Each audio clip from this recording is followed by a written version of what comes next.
a prime piece of real estate smack dab in Central Garden, the showpiece of our downtown. Cookie had been digging way too close to the town's prized rosebush, and I just knew the worst of the worst would be after me as soon as Loose Lips Berg spread the word. Discreet he was not, but Berg paid attention to detail. How the blasted man had seen me through the hedge surrounding the garden was anyone's guess. He'd rounded the shrubbery and now loomed like a thundercloud, blotting out my sunshine.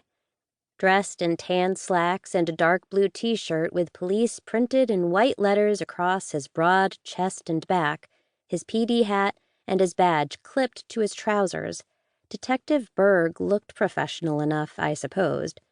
Perhaps treating him like a god's gift to law and order would help. I gave him my brightest smile as I rose, brushing dirt from my knees and hoping the grass stains would wash out from my capris. Though I was 27 years old, I tended to look younger with my hair pulled back in a ponytail and a tan that made my bright green eyes pop. Or so I liked to think. With any luck, this afternoon I looked fresh-faced and innocent. "Hello, Officer Berg." His fake smile soured. "That's Detective Berg?"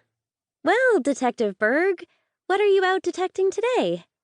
He studied me without expression, and I wondered if he'd cuff me, then jail me for being too pleasant.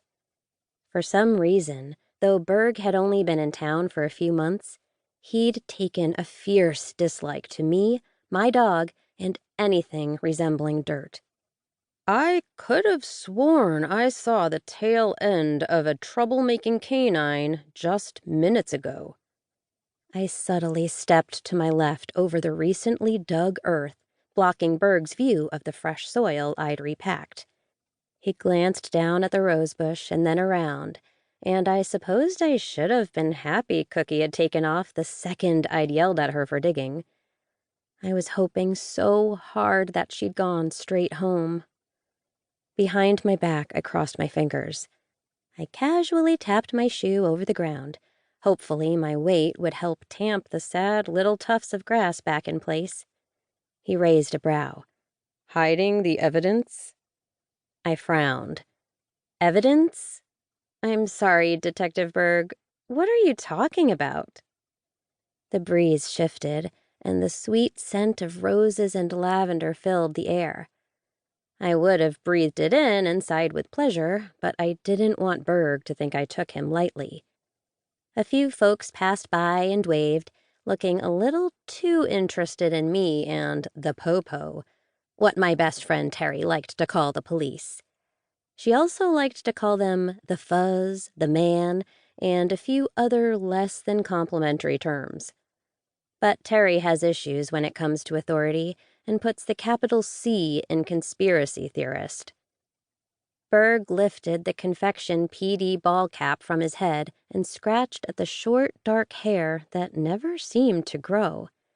It was like the moment an eighth of an inch appeared, he chopped it off before those strands could even think about moving past regulation length. I would know. I'd made a study of Detective Chad Berg.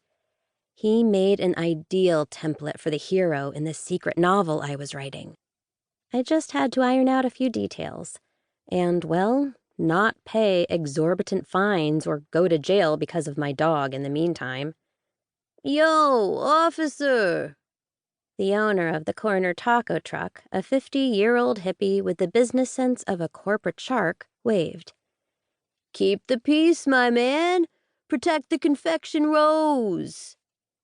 Berg waved back and shoved his hat back on. He smiled at Taco Ted before glaring down at me. He had to be a few inches over 6 feet. I'm not short, but around him, I feel tiny. Did I want my hero to be superimposing? Because Terry's brother was also tall, but not as intense. I considered him a contender for male lead in Lexi's super secret story as well. Berg frowned. "Why are you looking at me like that?" Like what? Yeah, that frown line. Both hero prospects had a tendency to frown.